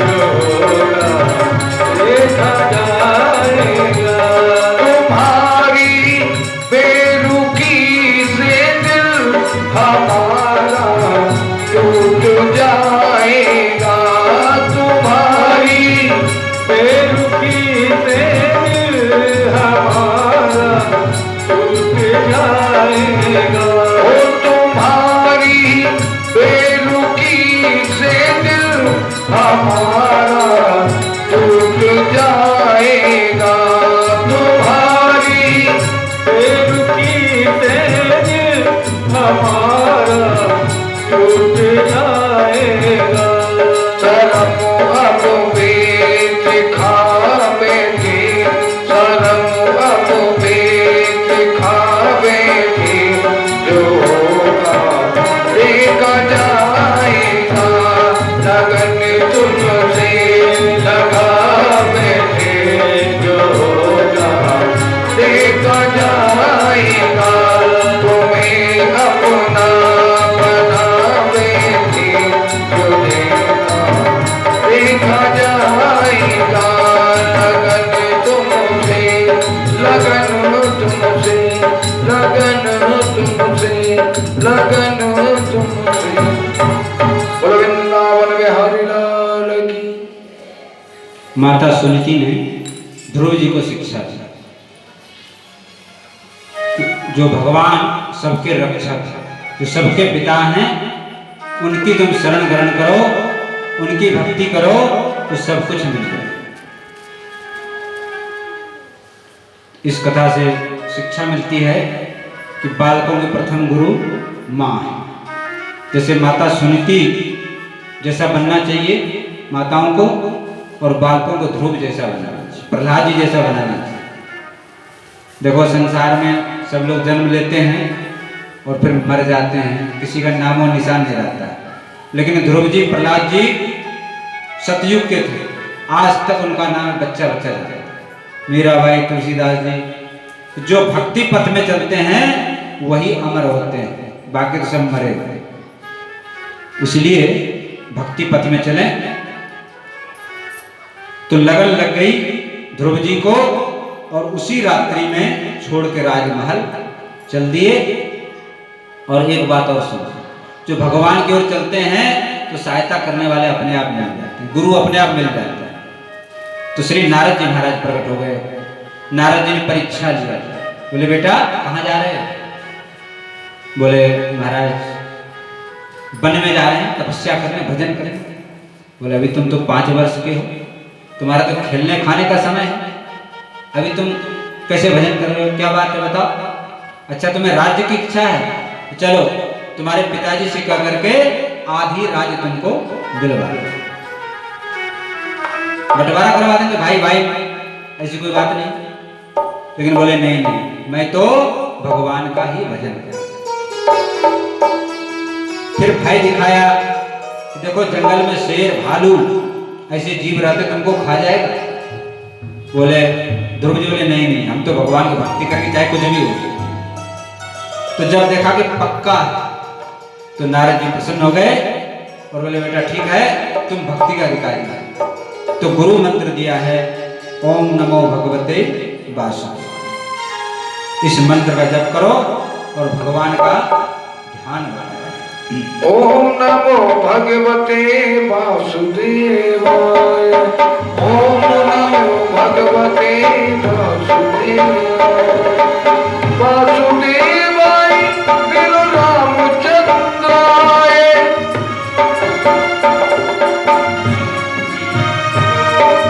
वासुदेवाय बिनु कृष्णचंद्राय।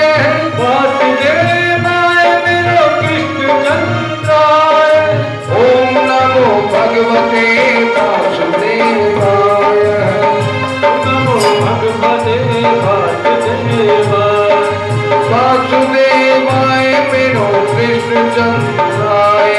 वासुदेवाय बिनु कृष्णचंद्राय। कृष्णचंद्राय बिनु रामचंद्राय। कृष्णचंद्राय बिनु रामचंद्राय। ओम नमो भगवते वासुदेवाय। भगवते वासुदेवाय। वासुदेवाय बिनु कृष्णचंद्राय। देवाय बिनु कृष्णचंद्राय। ओ कृष्णचंद्राय बिनु रामचंद्राय। कृष्णचंद्राय बिनु रामचंद्राय। ओम नमो भगवते वासुदेवाय। भगवते वासुदेवाय। ओम नमो भगवते वासुदेवाय। भगवते वासुदेवाय। ओम नमो भगवते वासुदेवाय। बोलो कृष्ण भगवान की। तो महाराज ध्रुव जी गुरु जी के चरणों में सिर नवा करके उनका आशीर्वाद ले। देखो बिना गुरु के आशीर्वाद के भगवान भी नहीं, तो गुरु का आशीर्वाद लिया है और परिक्रमा किया, गुरु जी को साष्टांग प्रणाम किया और आज्ञा लेकर के चल दिए। गुरु की करी परिक्रमा चरणन में सिर नाव, करने हरि की खोज ध्रुव मधुबन पहुँचे। ध्रुव जी मधुबन कहाँ? मथुरा में ही मधुबन है, जमुना जी के किनारे आज भी ध्रुव टीला है, जहाँ पर ध्रुव जी ने भजन किया, तपस्या किया। इस तरह से जो भगवान के लिए चलते हैं उनको भगवान जरूर नहीं मिलते। लेकिन भैया उसके लिए कुछ त्याग करना होगा, बिना त्याग का काम नहीं चलता। सांवरिया तेरे लिए मैंने जोगीन भेष बनाया। सांवरिया तेरे लिए मैंने जोगीन भेष बनाया।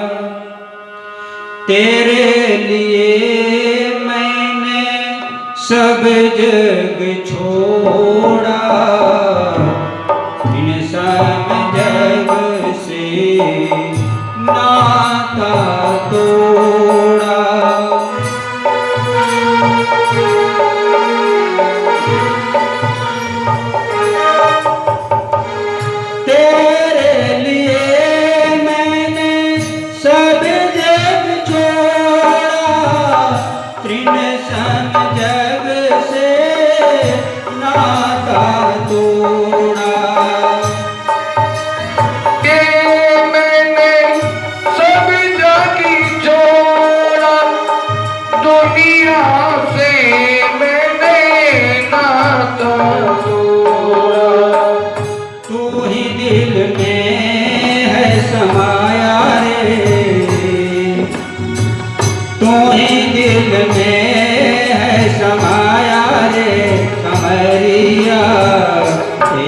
लिए मैंने जोगिन भेष बनाया रे संवरिया, तेरे लिए मैंने जोगिन भेष बनाया रे।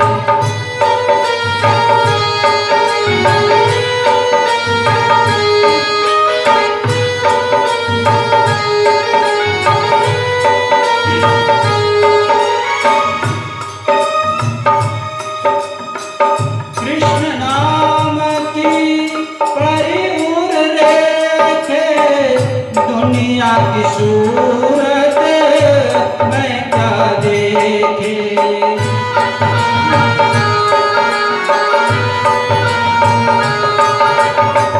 कृष्ण नाम की परिउर रेखे, दुनिया की सूरत मैं क्या देखे। तू ही चित्त में समाया रे संवरिया, तेरे लिए मैंने जोगिन भेष बनाया रे संवरिया, तेरे लिए मैंने जोगिन भेष बनाया रे।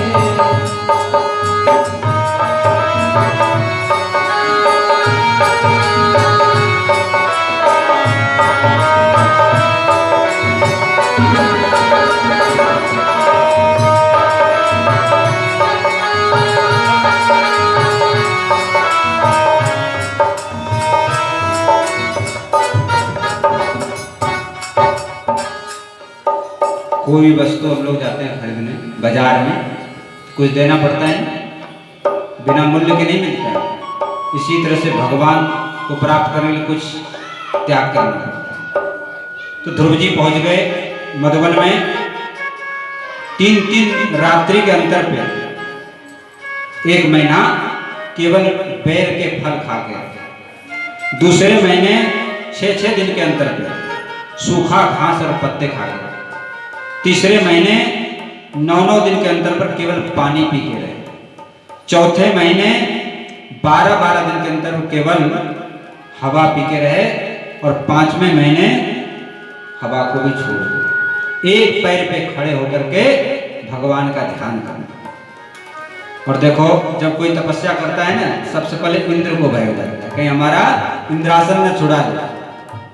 इंद्र ने अनेक तरह के विघ्न डालना शुरू किया, आंधी तूफान वर्षा ओला बिजली पहाड़ पत्थर की वर्षा कर दी, लेकिन ध्रुव जी आंख खोले ही नहीं, क्योंकि उनके हृदय में भगवान बसे थे। तो ध्रुव जी का कुछ भी नहीं बिगड़ा। भगवान के सच्चे भक्तों को पग पग पे सहारा मिलता है। भगवान के सच्चे भक्तों को पग पग पे सहारा मिलता है। भगवान के सच्चे भक्तों को पग पग पे सहारा मिलता है। भगवान के सच्चे भक्तों को पग पग पे सहारा मिलता है। किसी और चलो किसी और बचो, यह आप इशारा मिलता है। किसी और चलो किसी और देखो, वही आप सहारा मिलता है। भगवान के सच्चे भक्तों को पग पग पे सहारा मिलता है।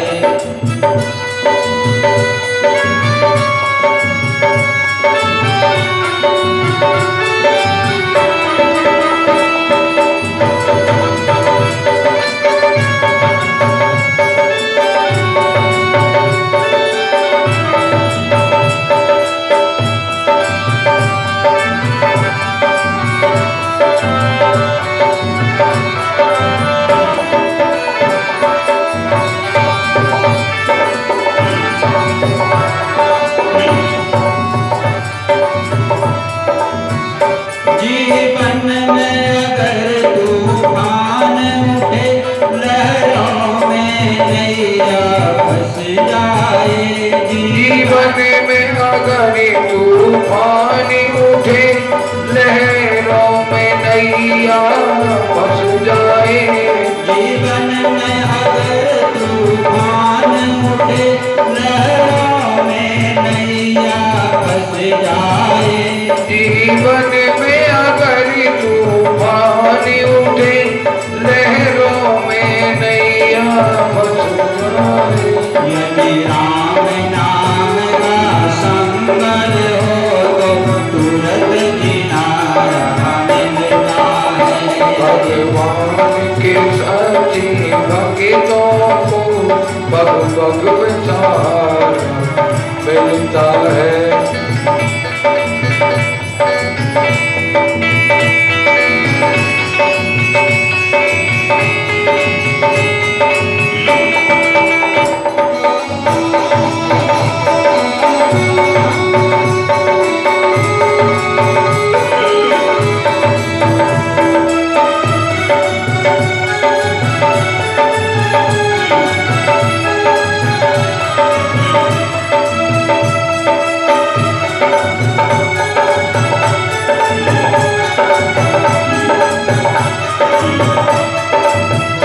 यदि राम नाम का संबल हो तो तुरंत किनारा मिलता है।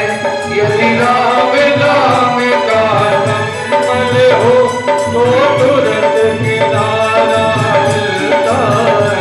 ना धन धन माल का साथी हो चाहे दुश्मन सब संसार बने। ना धन जन करना साथी हो चाहे दुश्मन सब संसार बने। ना जन गति वाले ना साथी हो चाहे दुश्मन सब संसार बने। जब सब द्वारे हो जाए बंद तब हरि का द्वारा खुलता है। तो भगवान के सच्चे भक्तों को पग पग पे सहारा मिलता है।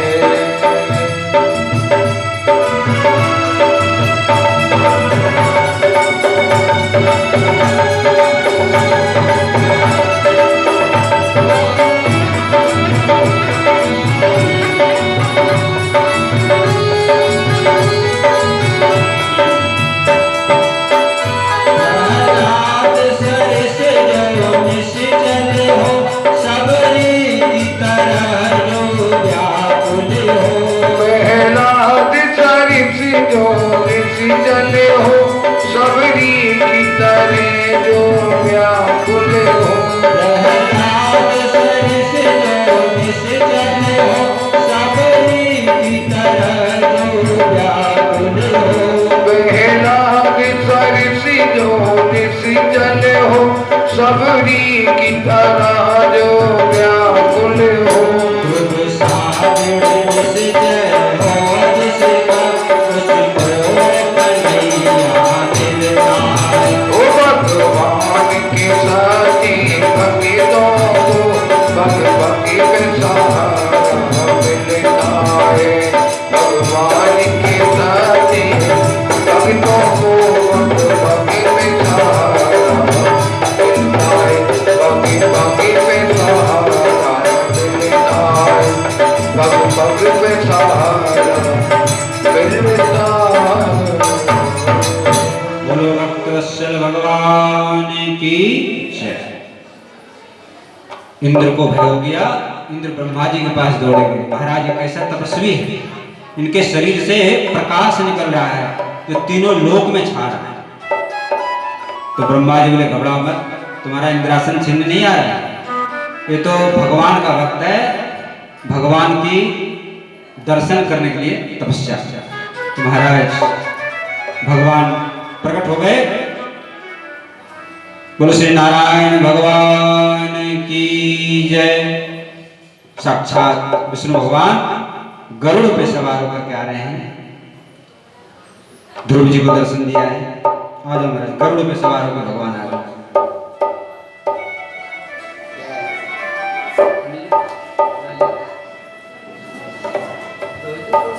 एक काम करो,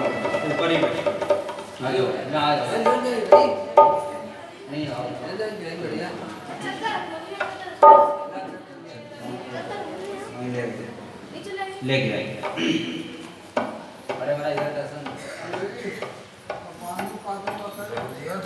तो भगवान श्री हरि प्रकट हो गए। दर्शन पाकर के ध्रुव जी प्रेम में अधीर हो गए, साष्टांग प्रणाम किया भगवान को लौट करके, और प्रेम भरी दृष्टि से देख रहे हैं, दर्शन कर रहे हैं। ऐसा लग रहा है आंख से भगवान के रूप को पी जाए, मुख से चूम लें, भुजाओं से हाथ जोड़ के प्रभु के सामने खड़े हैं, स्तुति करना चाहते हैं, लेकिन 5 वर्ष का बालक स्तुति करना नहीं जानते हैं। तो भगवान ने अपने वेद में संग उनके गाल से छुआ दिया, सर्व ज्ञान हो गया ध्रुव जी को, और स्तुति की है भगवान। तो भगवान ने प्रसन्न होकर ध्रुव जी को दर्शन दिया, कहा मैं तुमको ध्रुव लोक देता हूं, और यहाँ की इच्छा थी तो यहाँ भी तुमको 36,000 वर्ष राज्य करोगे, उसके बाद मेरे धाम में आओगे, मेरे बैकुंठ के बिल्कुल द्वार पे ही ध्रुव लोक है, वहां पर आपका निवास होगा।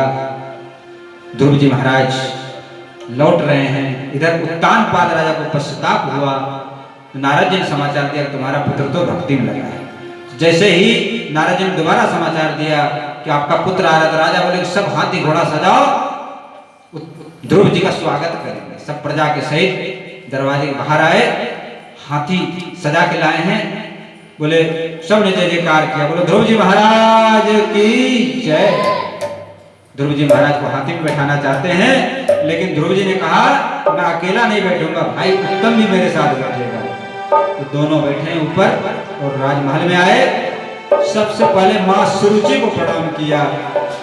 सुरुचि बड़ी पश्चाताप, आज सुरुचि को भी पश्चाताप हुआ, उनका भी जो मन का मैल था धुल गया। भक्ति में ऐसा प्रभाव महाराज कि सब मैल दूर हो जाते हैं।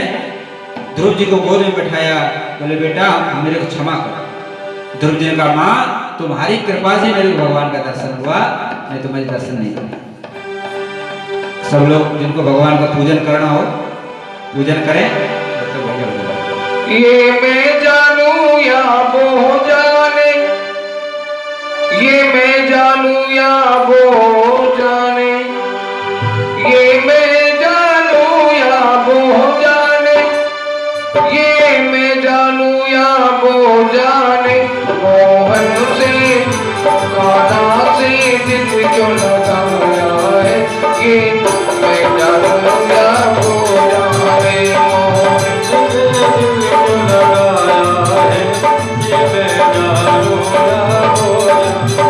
मोहन से दिल क्यों लगाया है, ये मैं जानू या वो जाने, मोहन से दिल क्यों लगाया है, ये मैं जानू या वो जाने।